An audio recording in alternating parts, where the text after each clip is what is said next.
She did very few larger works.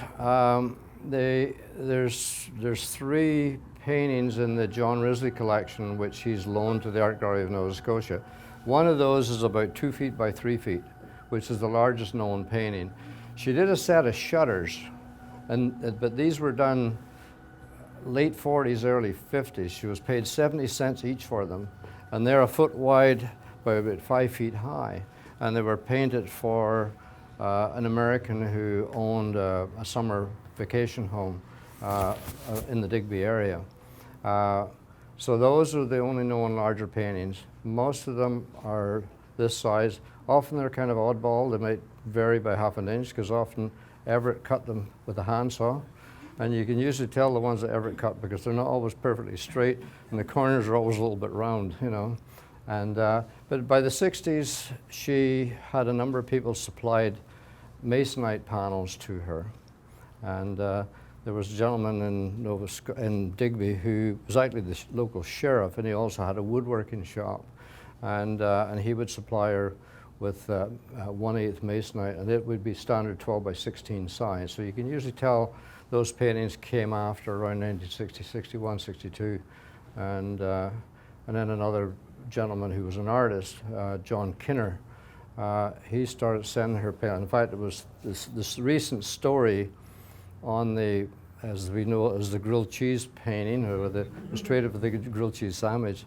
And the letters was from Kinner to Maud Lewis, and he basically lived in Ontario, and he just knew her story, and he was, as an artist himself, he just felt he should help her. So he started packaging up these art supplies and panels, and he'd mail them off to her, you know. And then they wrote correspondence letters back and forward to each other.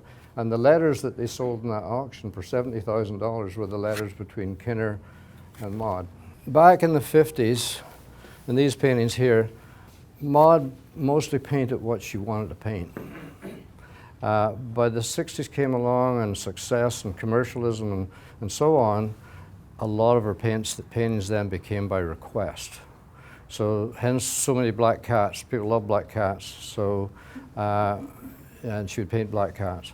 And the covered bridge and so on, although those ideas came to her in the 50s, but the auction paintings are probably the one subject which she carried right through, probably from the late 40s right to the day she died, you know. But there's never two the same.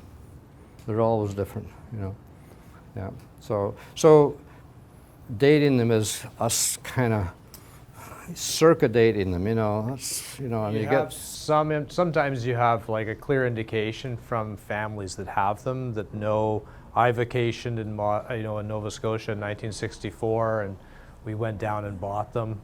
And you know, there was never a huge stash of paintings. Anything that was available in 1964 was made at that time. Yeah. You know, it wasn't 5 years earlier or something like that. A lot of times the dating, we start to date based on a couple of things, like the handling changed. And she was affected by her health and her disability, and her arthritis really started to plague her after the mid-60s, and you'll see that the evidence of that in the work. You know, the handling gets a little more awkward, and as it becomes more difficult for her to move her hand around. Everett actually created stencils for her at some point in the 1960s to help kind of compose the images. So she'd be able to lay down a stencil, like an oxen pear stencil, and kind of trace the outline of the stencil, and then essentially fill in the color, you know, block it in with color afterwards. So there's all these little things that you can kind of give you an indication of sort of rough dates, and most dates, unless we have clear evidence of when someone acquired them, they all are generally circa dated.